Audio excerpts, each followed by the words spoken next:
فالشرح ده احنا على وشك نغير فكرة أساسية جدا عند أي حد بيتمرن. هنكتشف مع بعض ايه اللي بيخلي العضلات تكبر فعلا، والمفاجأة إن السر مش في وقت التمرين نفسه. فيلا بينا نفهم القصة العلمية الكاملة.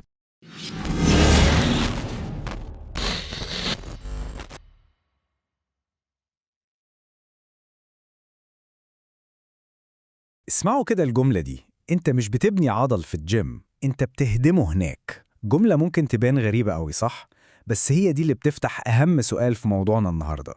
لو العضلات مش بتتبني في الجيم، أمال بتتبني فين وإزاي؟ تمام. أول حاجة لازم نكسرها هي فكرة النمو الغلط دي. أغلبنا فاكر إن العضلة بتكبر وإحنا شايلين الوزن، لكن الحقيقة عكس كده تماماً. القصة الحقيقية كلها بتبدأ بعد آخر عدة بنعملها في التمرين، يعني اللي بيحصل في الساعات وحتى الأيام اللي بعد التمرين أهم بكتير لنمو العضلات من التمرين نفسه. مرحلة البناء الفعلية بتحصل في وقت الراحة والاستشفاء. وهنا بقى بنوصل لأول اكتشاف كبير معانا. الحكاية مش في إننا نكسر العضلة أو نهدها زي ما بنسمع، لأ، في محفز تاني خالص وأدق علمياً. خلينا نركز على المصطلح ده، الشد الميكانيكي مش التلف العضلي. طيب إيه هو الشد الميكانيكي ده؟ ببساطة ده هو البطل الحقيقي في قصة نمو العضلات. لما الليفة العضلية بتتحمل وزن تقيل، شكلها بيتغير، بتتمدد كده. التغيير ده بيشغل إشارة جزيئية زي جرس إنذار اسمها MTC1. الإشارة دي هي اللي بتبعت أمر للجسم وتقول له يلا بينا ابدأ عملية بناء بروتين جديد. بروتين أكتر يعني ألياف عضلية أكبر وأقوى. بصوا بقى على المقارنة الواضحة دي. الخرافة بتقول إن الوجع اللي بعد التمرين ده علامة نمو، وإن الهدف هو إن الواحد يطلع من التمرين حاسس إنه متكسر. لكن الحقيقة العلمية واللي أكدتها مراجعة بحثية حديثة من جامعة ماكماستر بتقول إن الشد مش الوجع هو إشارة النمو الحقيقية. الهدف هو تطبيق حمل كافي على العضلة مش تدميرها. يعني الوجع اللي بنحس بيه تاني يوم ده مجرد التهاب. ده ببساطة الجسم هو بينظف الأضرار البسيطة اللي حصلت. دي مش إشارة بناء خالص. فكروا فيها كده، عدائيين الماراثون بيحسوا بألم رهيب في رجليهم بعد السباق، بس رجليهم مش بتكبر ولا حاجة. وهنا بقى في معلومة ممكن تكون مفاجأة لناس كتير. العضلات بتقدر تستحمل قوة أكبر بحوالي 40% في مرحلة النزول بالوزن اللي بنسميها المرحلة السلبية، أكتر من مرحلة الرفع نفسها. طيب إزاي نستفيد من المعلومة دي؟ الموضوع بسيط جدا. أول حاجة نركز قوي في أي تمرين على مرحلة النزول بالوزن. تاني حاجة نبطئ المرحلة دي، نخليها تاخد على الأقل 3 ثواني. الحركة البسيطة دي بتزود الشد الميكانيكي لأقصى درجة، وبالتالي بتعزز إشارة MTC1 للنمو بشكل كبير. تغيير صغير زي ده ممكن يفرق جدا في النتائج. الجزء ده مهم قوي، لأنه بيورينا إن عملية البناء دي ليها وقت محدد.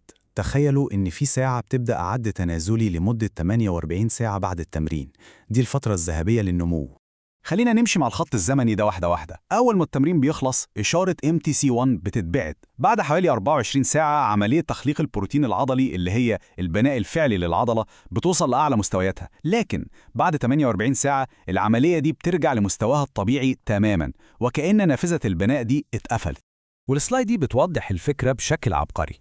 لو بنتمرن كل عضلة مرة واحدة بس في الأسبوع، فإحنا كده بنديها يومين بس فرصة للنمو الفعلي. ال5 أيام الباقيين مفيش حاجة بتحصل. لكن لو مرناها مرتين في الأسبوع، إحنا كده بنضاعف الفرصة وبنديها 4 أيام كاملة من النمو. الفرق ضخم جدا. جميل، عملنا تمرين مثالي وركزنا على الشد الميكانيكي، بس للأسف في عاملين ممكن يدمروا كل المجهود ده في مرحلة الاستشفاء. خلينا نسميهم مخربين الاستشفاء. المخرب الأول واللي ناس كتير قوي بتتجاهله هو قلة النوم، وتأثيره السلبي أقوى بكتير من اللي ممكن نتخيله. تخيلوا معايا ليلة واحدة بس من النوم السيء بتقلل عملية بناء البروتين العضلي بنسبة 18%. مش أسبوع ولا شهر، لأ، هي ليلة واحدة بس كفيلة تعمل كده. والوضع بيزيد سوء. أسبوع واحد بس من النوم لمدة 5 ساعات في الليلة ممكن يقلل هرمون التستوستيرون بنسبة من 10 ل 15%. عشان بس نتخيل الرقم ده نفس معدل الانخفاض اللي بيحصل طبيعي مع التقدم في العمر لمدة 10 سنين، بس ده حصل في أسبوع واحد بس. الدراسة دي بقى نتائجها صادمة فعلا. جابوا مجموعتين من الناس بياكلوا نفس الأكل وبنفس السعرات الحرارية القليلة بهدف إنهم يخسوا. المجموعة اللي نومها كان قليل خسرت عضلات أكتر بنسبة 60%، وفي نفس الوقت خسرت دهون أقل بنسبة 55%. متخيلين؟ نفس الأكل بس نتائج مختلفة تماما بسبب النوم. المخرب التاني هو عدم أخذ كمية كافية من البروتين. يعني الجسم بعت إشارة البناء والعمال جاهزين للشغل بس ملقوش أي مواد خام يبنوا بيها. التشبيه ده بيلخص الموضوع كله بالظبط، كأنك أجرت فريق بناء ونسيت تطلب مواد البناء. التمرين القوي من غير بروتين كافي بيبقى مجهود ضايع. النقطة الجوهرية هنا هي توفير المواد الخام دي. طيب بعد ما فهمنا كل الأجزاء دي من الصورة، خلينا نجمعهم مع بعض في خطة عمل واضحة ومختصرة زي روشتة كده عشان نبني عضلات بأحسن طريقة ممكنة. دي الخلاصة يا جماعة. أولاً تطبيق مبدأ الزيادة التدريجية للأحمال عشان نفضل نزود الشد على العضلة باستمرار. ثانياً إتقان تكنيك النزول البطيء في 3 ثواني. ثالثاً تمرين كل عضلة مرتين في الأسبوع عشان نفتح نافذة النمو دي مرتين مش مرة واحدة. رابعاً ودي نقطة غير قابلة للتفاوض، النوم 7 ساعات على الأقل. وخامساً ندي للجسم وقوده من البروتين الكافي عشان يقدر يبني. ففي المرة الجاية لما نخلص تمرين وإحنا حاسين إننا كسرنا الدنيا، نفتكر إن الجزء ده أصلاً خلص. السؤال الحقيقي هو إيه اللي هيتعمل في ال48 ساعة اللي جايين؟